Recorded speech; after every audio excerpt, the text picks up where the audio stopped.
तो चलिए बात करते हैं यूनिट वेक्टर्स पे। आप आगे चल के काफी बार सुनेंगे ये जो टर्म है यूनिट वेक्टर, इसे ये बड़ा स्टाइलिश नाम है। ये बहुत एक साधारण चीज का एक बहुत ही स्टाइलिश नाम है। दरअसल यूनिट वेक्टर एक वेक्टर नहीं होता है। बेसिकली अगर देखें, इन डेप्थ आप देखेंगे तो ये वेक्टर नहीं होता है, ये होता है डायरेक्शन। मैं एग्जांपल से शुरू करूंगा। मान ले कि ये एक सरफेस है और इस सरफेस पे एक ब्लॉक रखा हुआ है और आप क्या कर रहे हैं, आप इस ब्लॉक को धकेल रहे हैं। तो आप जो यहां पर फोर्स लगा रहे हैं उस फोर्स का डायरेक्शन कुछ ऐसा होगा और मान ले उस फोर्स को हम वेक्टर F से डिनोट कर रहे हैं।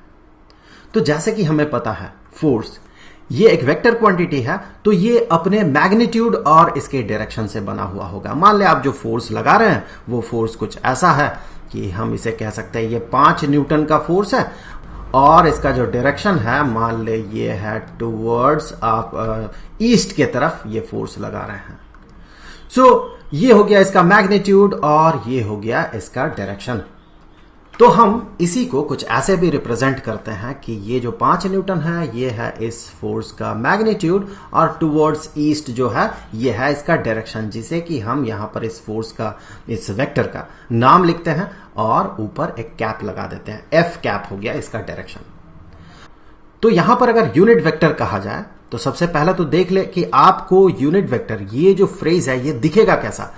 आपको कह दिया जाएगा यूनिट वेक्टर, मान ले इसी सिनेरियो में कहा गया कि unit vector along vector F।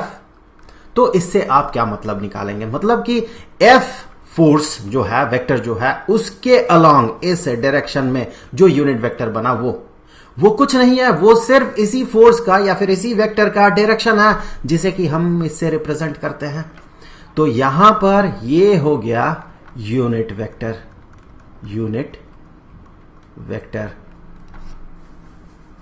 अब आप देखिए ये तो वेक्टर नहीं है, ये तो डायरेक्शन है।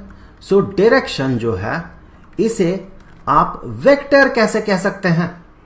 आप देखिए यहां जो ये है F कैप जो कि इस फोर्स का डायरेक्शन है। तो अगर एक वेक्टर की बात किया जाए तो उसमें डायरेक्शन तो होगा ही, साथ ही साथ उसका मैग्नीट्यूड भी होना चाहिए। तो अगर मैं यहां पर 1 मल्टीप्लाई कर देता हूं, न्यूमेरिक वैल्यू 1 जो नंबर है वो मल्टीप्लाई कर ही सकते हैं किसी के साथ भी। तो यहां पर ये देखिए मैग्नीट्यूड का काम कर रहा और ये उसका डायरेक्शन का काम कर रहा। तो दोनों मिला के हमें वेक्टर जैसा ही कुछ मिल रहा है, जिसका की मैग्नीट्यूड 1 है और जिसका की डायरेक्शन है इस वेक्टर के अलोंग। तो हम इसे यूनिट वेक्टर कह सकते हैं। यूनिट ये तो वेक्टर बन गया, वेक्टर जैसा बन गया, मुझे एग्जैक्टली वेक्टर नहीं कहना चाहिए, ये कुछ वेक्टर जैसा ही बन गया और जिसका की वैल्यू है यूनिट, जिसका की मैग्नीट्यूड है यूनिट। सो इसीलिए इसे यूनिट वेक्टर भी कहा जाता है। ध्यान दें कि यहां पर इसका जो मैग्नीट्यूड होगा, हम जिस रेस्पेक्ट में बात कर रहे हैं, जिस सिनेरियो में बात कर रहे हैं, आपको लग सकता है कि इसका मैग्नीट्यूड 1 न्यूटन का है, लेकिन नहीं, 1 न्यूटन का नहीं है, बल्कि इसका मैग्नीट्यूड सिर्फ 1 है। यह ध्यान रखें, यह आगे चल के बहुत काम आएगा।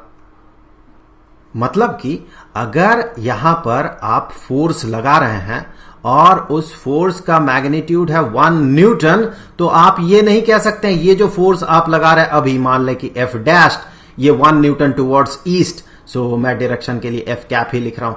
सो आप ये नहीं कह सकते कि ये यूनिट वेक्टर है। ये आप फोर्स लगा रहे F dash, that is F dash pure force है ये यूनिट वेक्टर नहीं है। यूनिट वेक्टर के लिए उसका मैग्नीट्यूड सिर्फ 1 होना होगा, उसके पास कोई भी यूनिट नहीं होगा। दैट मीन यहां पर यूनिट क्या है, न्यूटन है, वैसा यूनिट कुछ नहीं होगा, सिर्फ 1 होगा। बेसिकली यूनिट वेक्टर डायरेक्शन होता है, ये आप बहुत बहुत बहुत ध्यान रखें। देखिए यूनिट वेक्टर का जो कॉन्सेप्ट है वो एक ही बार में आप समझ जाएंगे ऐसा तो नहीं है, कोई भी चीज हम एक ही बार में पूरी तरह से नहीं समझ सकते हैं। इसके बारे में बहुत सारे इंटरेस्टिंग चीजें जो है ये हम आगे चल के देखेंगे जब हम ये समझ जाएंगे कि परपेंडिकुलर एक्सीज में यूनिट वेक्टर्स को कैसे रिप्रेजेंट किया जाता है और किसी भी वेक्टर को उन यूनिट वेक्टर्स के टर्म में कैसे रिप्रेजेंट करते हैं। आप आगे चल के देखेंगे अगर रेक्टेंगुलर कोऑर्डिनेट सिस्टम हो, एक्स एक्सिस, वाई एक्सिस और जेड एक्सिस, तो फिर उन एक्सीज के डायरेक्शंस में जो यूनिट वेक्टर्स होते हैं उन्हें हम रिप्रेजेंट करते हैं आई कैप, जे कैप और के कैप से। वो आगे चल के आप देखेंगे। उन सिर्फ आई कैप, जे कैप और के कैप से ही आप किसी भी तरह के वेक्टर को रिप्रेजेंट कर सकते हैं। जब आप ये सीख जाएंगे तब जाके यूनिट वेक्टर का जो एसेंस है उसे आप पूरी तरह से ले पाएंगे। फिलहाल के लिए तो आप सिर्फ इतना याद रखें कि यूनिट वेक्टर कुछ खास नहीं होता है, वो सिर्फ डायरेक्शन होता है। अगर कह दिया जाए unit vector along vector F, that mean इस वेक्टर की बात कर रहे हैं हम, तो आप समझ जाइए कि वेक्टर एफ जिस डायरेक्शन में एक्ट कर रहा उसी डायरेक्शन के बारे में बात हो रही है। तो यहां से आगे बढ़ते हुए कुछ और भी देख लिया जाए। इसी फोर्स वेक्टर को अगर कंसीडर करें तो एफ, इसे हम ऐसे रिप्रेजेंट कर सकते हैं कि ये है इस फोर्स का मैग्नीट्यूड, इस केस में 5 न्यूटन, और उसका डायरेक्शन का मिला जुला रूप। तो यहां पर अगर इन दोनों को आप देखते हैं तो आप मान सकते हैं इन दोनों का मल्टीप्लिकेशन हो रहा है, यहां पर प्रोडक्ट है इन दोनों का। तो यहां से आगे बढ़ते हुए अगर मैं दोनों साइड को, इक्वेशन के दोनों साइड को इस टर्म से डिवाइड कर देता हूं तो हमें क्या मिलेगा, वेक्टर एफ डिवाइडेड बाय उसी वेक्टर का मैग्नीट्यूड इज इक्वल टू उस वेक्टर का डायरेक्शन। तो हम कह सकते हैं कि ये चूंकि यूनिट वेक्टर है, ये है unit vector along vector F, तो हम इसे ऐसे भी डिफाइन कर सकते हैं कि unit vector along any vector is equal to that vector divided by the magnitude of that vector. ये आप पूरी तरह से समझ पाएंगे जब हम आगे के वीडियोस में बात करेंगे तब, जैसे कि मैंने इससे पहले भी बात किया है। ये आप एक ही बार में नहीं समझ सकते हैं।